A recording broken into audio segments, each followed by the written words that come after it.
to see you again. Welcome to New York. Thank you, I love it. Thank you for coming. Yes, it's so wonderful to live here. It is. It like has re-energized my entire life. Yeah. It's energy, this city. Yes. I know. Well, speaking of, well, low energy maybe, I just covered Willie Nelson, and I heard you have a really funny brownie story that was an accident. It was an accident. I was 16 years old. Okay. And I went to a friend's house after school on a Friday night. Yeah. And a whole bunch of them had come. There were some older students that had already graduated. I was a sophomore. But there were brownies coming out of the oven, and I hadn't eaten lunch that day at school, and I was so hungry, and I ate 4 of them.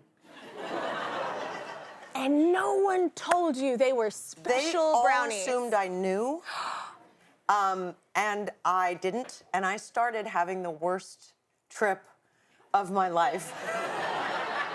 My girlfriend, I saw her sitting across the table, and horns started coming out of her head, and I was so petrified that I was gonna die and that I was going to hell. Well, because you ate 4. 4 on an empty stomach and didn't know. Oh my God. And I had never even smoked pot at that point in my life, so I didn't know what was happening. And I ran out of the house. I got to my house and I looked at my mom and I was like, I think I'm tripping. Help me. Please help me. You have a great mom that you walked in that kind of comfortable and were like, awesome. Look, this is the situation, help me. She did. She made me chicken noodle soup and she put me into bed and she was like, you're gonna be okay. I bet it was the best chicken noodle soup you've ever had. It was amazing. It was amazing. 4 brownies, we're like, this is incredible. Yeah. But you know what it did? What it did for me for life was I was like, if that's what that is, forget it.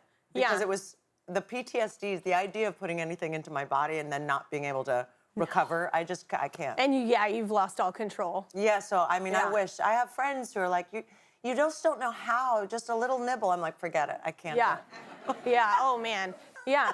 I have to ask, because with ER is one of the biggest shows in pop culture, what was that audition, how did that happen? How did that role land in your lap? Well, that was a confluence of mistakes. Which I love. On my part, I know. And that's kind of, actually, it's a great segue into the play I'm doing, because so what happened was I was in LA visiting a boyfriend. I lived in New York. And I had 3 auditions that day. And being that I grew up with a hippie, crazy, wonderful mother who was always late, I am, you know, it's a problem for me. I'm usually early. Okay. Because I never want to keep anyone waiting, because I always found it so annoying. That's respectful, yeah.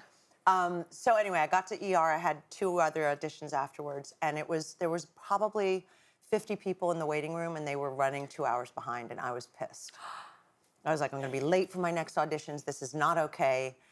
Forget it. And I actually, like at hour 2, I stood up and I was walking out. And the casting director called my name, and I was like, I rolled my eyes. I was like, oh, really? Now? I was also one of those New York actors. Like, I didn't understand. Yeah. Like in New York, well, it is rude. That's a long time. It was rude. Okay, yeah. Yeah. Anyway. Either way you slice it, yeah. Either way you slice it. So I went into audition for a recurring character, but I was so pissed off that I did it really rudely. Yeah. A little New York anger. Yeah. And I knew I flunked. And I walked out of the audition, and the casting director said, hold on a minute, you're not right for that part. And I was like, you think? You think? And he said, but you might be right for this head nurse, Carol Hathaway. But she dies in the pilot, but could you come and read for that? Yeah. So I went back in and I read for Hathaway with a lot of attitude, and I got the role. Yes. And she was gonna die? But you were supposed to die? Well, I did. So the character dies in the pilot from a drug overdose. But the way the director shot it, he was great. Rod Holcomb, who passed away last year, he did it through George Clooney's eyes, because they had been an old flame. He was an old flame of hers. And they did it through his eyes, so suddenly her death seemed really important to the audience watching for him, that she not die. So I guess they do test audiences, and when the character died, the whole audience went, no! Because they love George Clooney so much, who doesn't? And you were a part of it, but okay, cool. But, and Sherry Stringfield, who was one of the doctors in the operating when I get brought in on the gurney, she, for some reason, another confluence of events, she put her clipboard up to her mouth when she said she's brain dead. So you don't see it. So they just looped different lines in saying she's gonna be okay or whatever. And they brought me back to life. That's insane to me. That's how that entire role. Yeah. This industry is crazy. So you never know. There's always hope. Yeah. Even for angry New Yorkers. We need some commercials. I'm gonna turn things over to someone in the audience. Hi, Kelly. I'm Rodrigo. And Julianna, congrats on your triumphant return to Broadway. I've been following you since I was a kid in Mexico, watching ER with Spanish cheaply dubbed over it. No, like seriously, you could hear people speaking in English in the background. But it didn't stop me and my mom from falling in love with our favorite character, Carol. Stay here. Kelly has more with Julianna after this. We are back with Julianna Margulies. The Broadway play is called Left on 10, and it's at the James Earl Jones Theater. So the play, I was telling her in the break, I literally pass the theater every day on the way to work. Right. And I see your face, and I'm like, oh good, we're gonna talk about it. What's it about? Because I'm always passing it on the way to work. And anyway, I heard it's based on a true story, right? It's all true. Okay. In fact, there's a whole bunch of emails that Peter Gallagher, who plays my husband in the play, and I talk out loud to the audience that were literally lifted from Delia Ephron and Peter Rutter, her now husband's emails when they first started. Here's the thing. This is where it gets crazy. Delia Ephron wrote You've Got Mail, right? Let that sink in. Which is about two people falling in love over email. And then, when her husband died in 2015, they'd been married 33 years, together 38, she was so heartbroken, and her sister Nora Ephron had died in 2012 of leukemia. And she finally went to turn off her husband's phone, because after 6 months, she was like, okay, he's not coming back. You know how you think, like, maybe this is all a dream and he'll come back. Anyway, she turns off his phone. And while doing so, Verizon also crashes her internet. And her internet goes down. And she cannot get one person on the phone from Verizon without a prompt and a put in your account number, and at the third beep, hit one. Like, she goes crazy, and her internet's down, and she finally says, forget it, I'm gonna write about it. And she put an op-ed in the New York Times called Love and Hate on Hold with Verizon. Can you hear me now? About her nightmare experience trying to get her internet back on. Yeah. And Verizon showed up at her house the next day, fixed everything. And she also got a phone number of a Verizon manager without any prompts. She never needed to use prompts again. Yeah. And then she got an email through her website. She's an author. She's written many books, many movies. And it was from a man named Peter Rutter. And he said, the same exact thing happened to me. My wife died.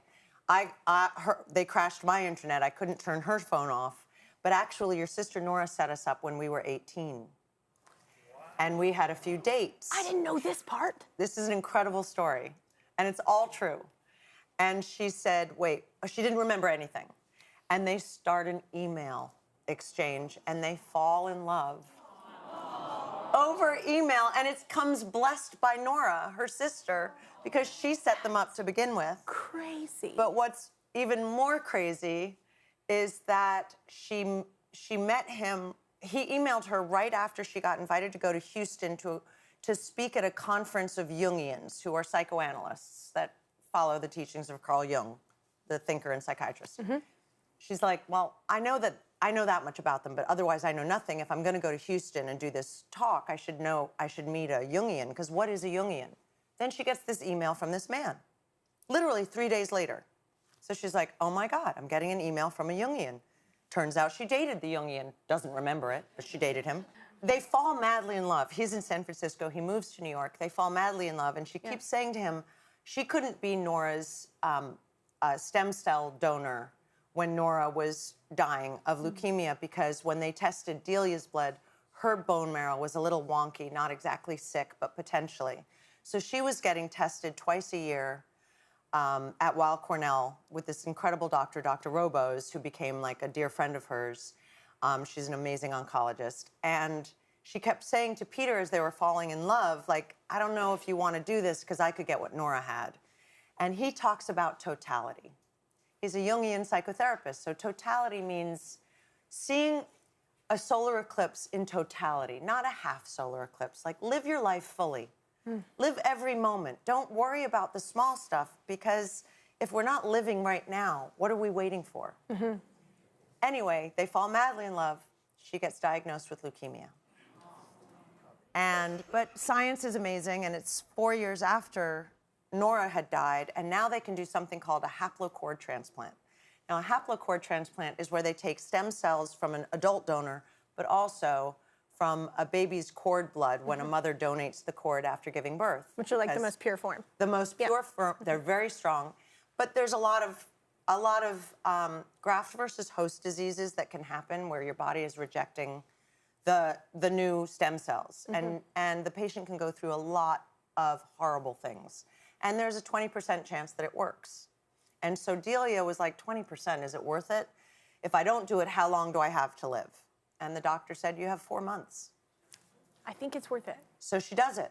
Yeah. And he never leaves her side. And she's in the hospital for 100 days.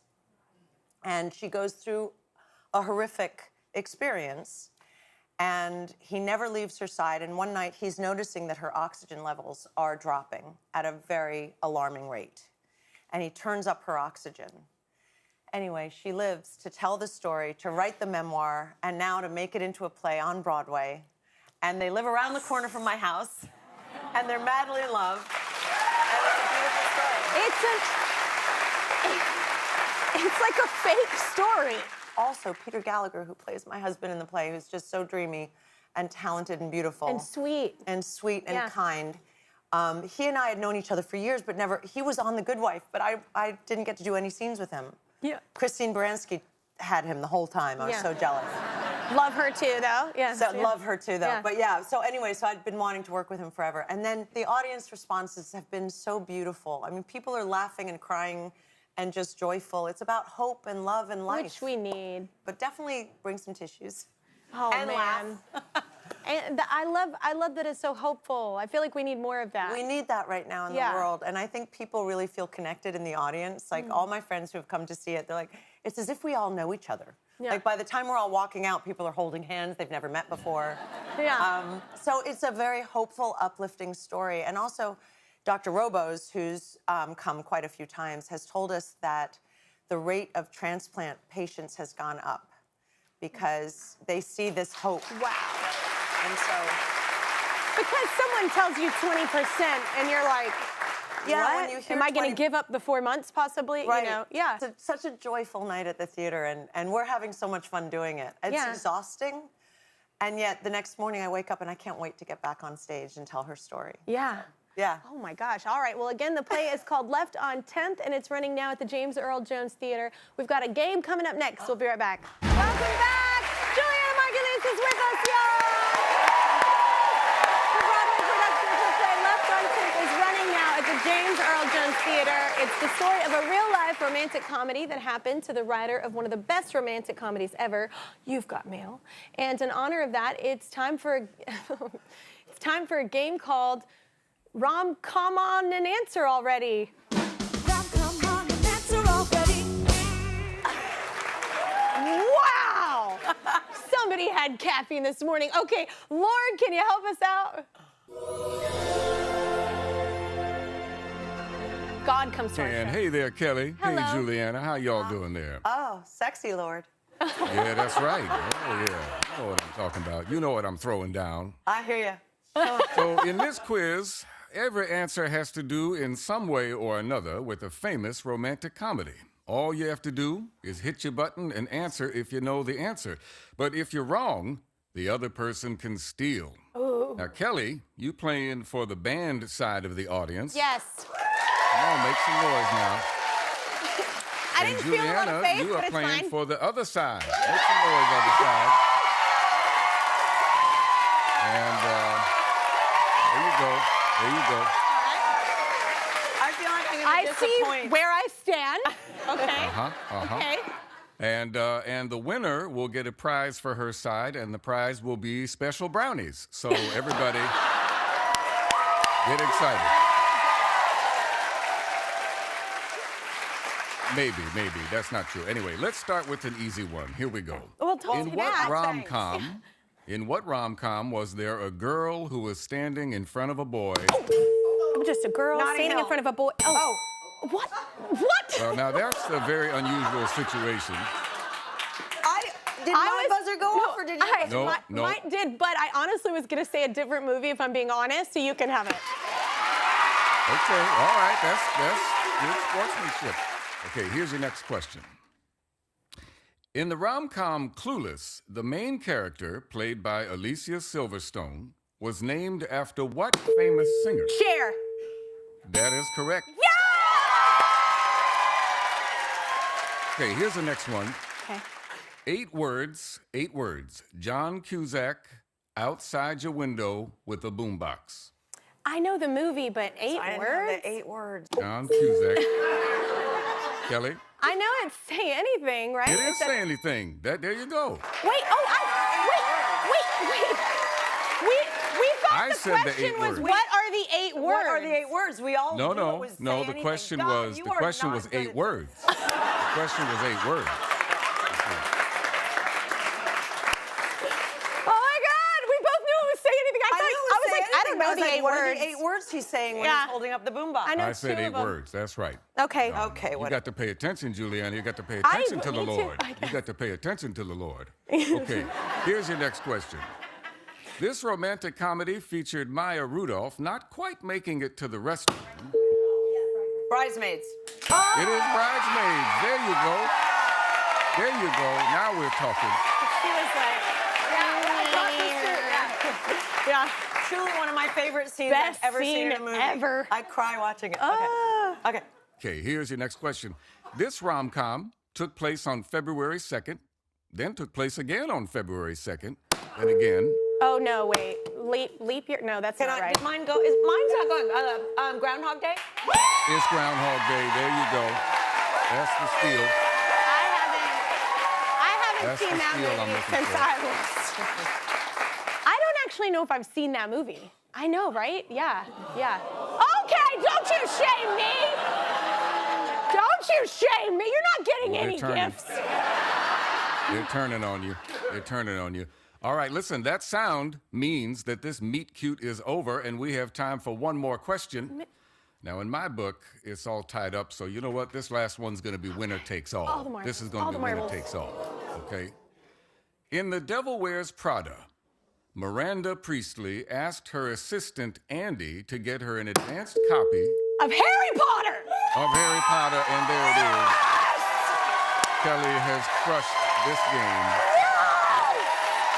Everybody enjoy your brownie. I feel good about that one. Damn. Oh my God. Now, you all turned on me. You all turned on me, but I'm a good person. So everything ends happy in a rom-com, so you're all winners. Each person in our audience is going home with 2 tickets to see, I'm grabbing this in case you scream, going home to see 2 tickets to see Left on 10th, a heartwarming new play about second chances in life and love.